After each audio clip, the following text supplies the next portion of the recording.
Les accueils de jour sont des lieux de vie qui ont pour objectif de préserver et maintenir les capacités des personnes atteintes de pathologies cognitives associées à des troubles de la mémoire grâce à des activités adaptées. En plus d'un lien social, cela permet aux bénéficiaires de rester le plus longtemps possible dans leur cadre de vie habituel. Si vous aussi, l'accueil de jour vous intéresse, suivez-moi.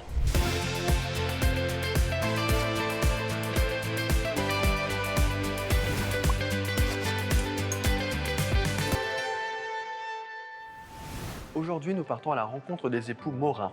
Lina a des troubles de la mémoire depuis quelques années et plusieurs fois par semaine, elle se rend dans un accueil de jour, l'Oriapa. Ces lieux de vie sont destinés à des personnes de plus de 60 ans souffrant de troubles de la mémoire en situation de perte. Bonjour Lina.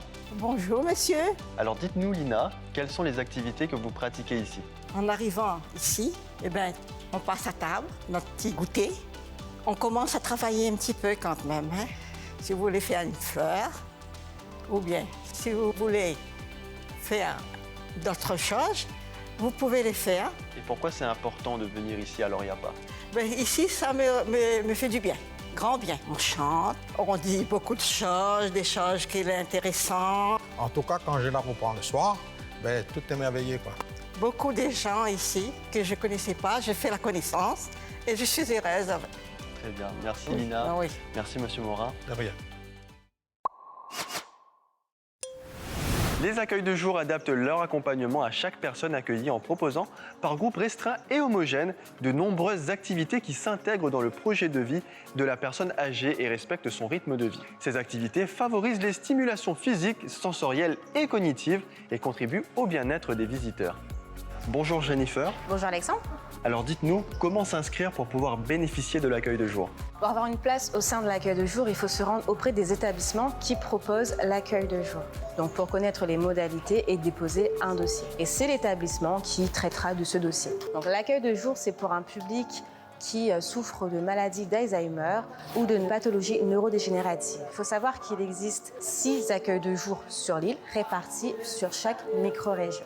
Et on espère d'ici quelques années avoir une quinzaine d'accueils de jour qui s'ouvriront. Et combien coûte l'accueil de jour? Le prix de l'accueil de jour va différencier selon les établissements, mais il faut compter en moyenne 40 € par jour, sachant qu'il y a une prise en charge partielle qui peut se faire au travers de l'allocation personnalisée d'autonomie ou encore au travers de l'aide sociale à l'hébergement. Très bien, merci Jennifer. Merci. À l'Oriapa, l'accueil et l'animation sont assurés par une équipe pluridisciplinaire composée d'une infirmière coordinatrice, d'aide médico-psychologique et d'une psychomotricienne. L'équipe, coordonnée par un médecin, est formée aux bonnes pratiques gériatriques et spécifiquement à l'accompagnement des personnes atteintes de maladies d'Alzheimer ou maladies apparentées. Bonjour Laurence. Bonjour Alexandre. Alors dites-nous comment se déroule une journée type ici? Alors ici, on arrive le matin et on est accueilli autour d'un petit café. Puis s'enchaîne avec un petit atelier. Cet atelier est souvent de l'activité physique adaptée parce que conserver l'autonomie est essentiel. Deuxième atelier en deuxième partie de matinée, plus créatif, et on embraye avec un dernier atelier, l'auto-kin, domino. Pourquoi est-ce important de maintenir un lien avec les familles?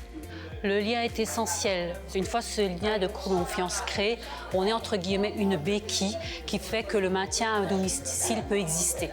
Très bien, merci Laurence. Je t'en prie Alexandre.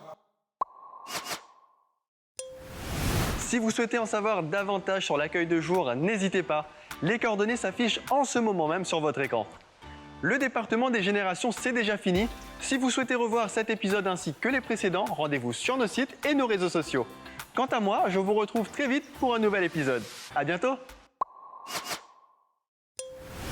La semaine prochaine, nous rencontrerons Eugénie qui a pu accompagner son enfant en métropole afin de subir des soins médicaux grâce au dispositif nommé Accompagnement des malades. Cette aide a été mise en place par le département afin d'apporter un soutien psychologique et un repère aux malades.